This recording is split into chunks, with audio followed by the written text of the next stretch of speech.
Assalamualaikum warahmatullahi wabarakatuh. Di sini kami akan mempresentasikan hasil analisis 3 artikel ilmiah. Perkenalkan, nama saya Farisa Nidia Kusuma dengan NIM akhir 143. Saya Sazia Martal S. Saya Sabia Bisa Novitasari dengan NIM akhir 131. Pengertian yang pertama adalah artikel jurnal ilmiah. Artikel jurnal ilmiah memiliki struktur yang formal dan terorganisir dengan baik. Biasanya terdiri dari abstrak, pendahuluan, metode, hasil, dan kesimpulan. Bahasa yang digunakan bersifat akademik dan formal. Artikel ini menyajikan hasil penelitian yang mendalam dan memenuhi syarat sebagai karya ilmiah. Proceeding seminar mirip dengan artikel jurnal ilmiah dalam hal struktur, namun disesuaikan dengan format seminar. Bahasa yang digunakan tetap formal dan isinya berdasarkan hasil penelitian yang relevan dengan topik seminar. Meskipun demikian, kedalaman pembahasannya mungkin tidak sekomprehensif jurnal ilmiah. Pengertian artikel populer. Artikel populer ditunjukkan untuk pembaca umum dan memiliki struktur yang lebih bebas.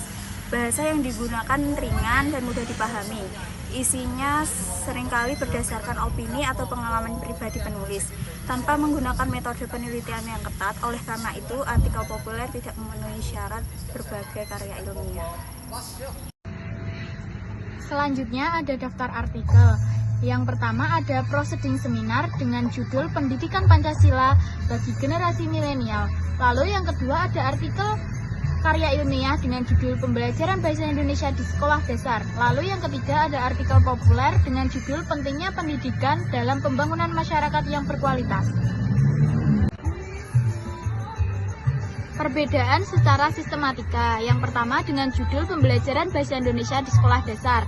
Struktur ilmiah jelas terdiri dari abstrak, pendahuluan, pembahasan, kesimpulan, struktur sesuai dengan standar jurnal ilmiah. Lalu yang kedua, pendidikan Pancasila bagi generasi milenial.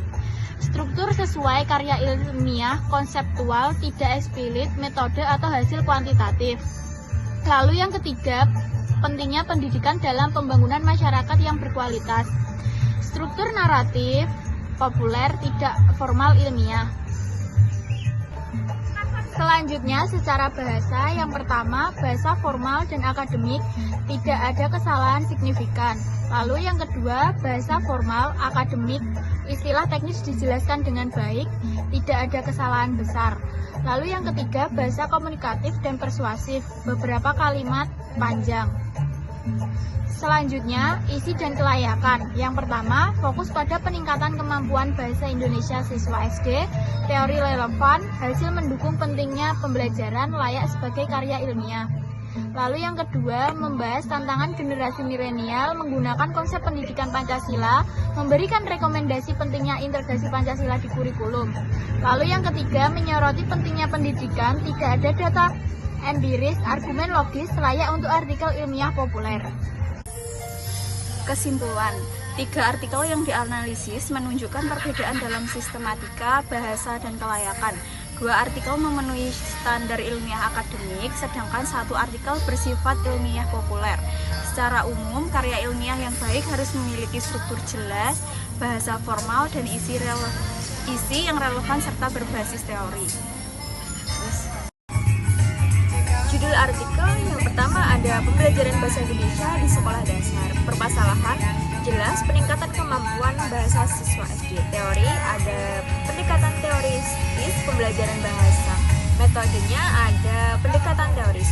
Hasilnya ada menunjukkan hasil pembelajaran.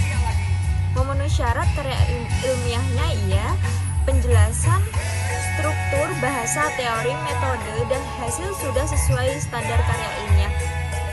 Yang kedua ada pendidikan Pancasila bagi generasi milenial. Permasalahannya jelas tantangan generasi milenial. Teorinya ada pendidikan Pancasila living values. Metodenya ada kualitatif analisis literatur. Hasilnya ada rekomendasi pentingnya integrasi nilai Pancasila. Memenuhi syarat karya ilmiah iya.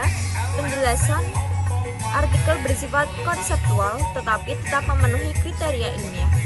Yang terakhir ada pentingnya pendidikan dalam pembangunan masyarakat yang berkualitas. Permasalahannya jelas pentingnya pendidikan. Teorinya tidak dijelaskan eksplisit. Metodenya tidak ada metode penelitian. Hasilnya tidak ada data empiris, hanya opini dan argumen. Memenuhi syarat karya ilmiah itu tidak. Penjelasannya, artikel ini lebih cocok sebagai karya ilmiah populer, tidak memenuhi standar akademik formal. Selanjutnya, kesimpulan dari analisis yang dilakukan dapat disimpulkan bahwa dua artikel, yaitu pembelajaran bahasa Indonesia di sekolah dasar dan pendidikan Pancasila bagi generasi milenial, memenuhi syarat karya ilmiah akademik karena memiliki struktur, teori, metode, dan hasil yang sesuai. Sementara itu, artikel pentingnya pendidikan dalam pembangunan masyarakat yang berkualitas hanya memenuhi kriteria artikel ilmiah populer, bukan karya ilmiah akademik karena tidak memuat teori, metode, dan hasil penelitian yang jelas.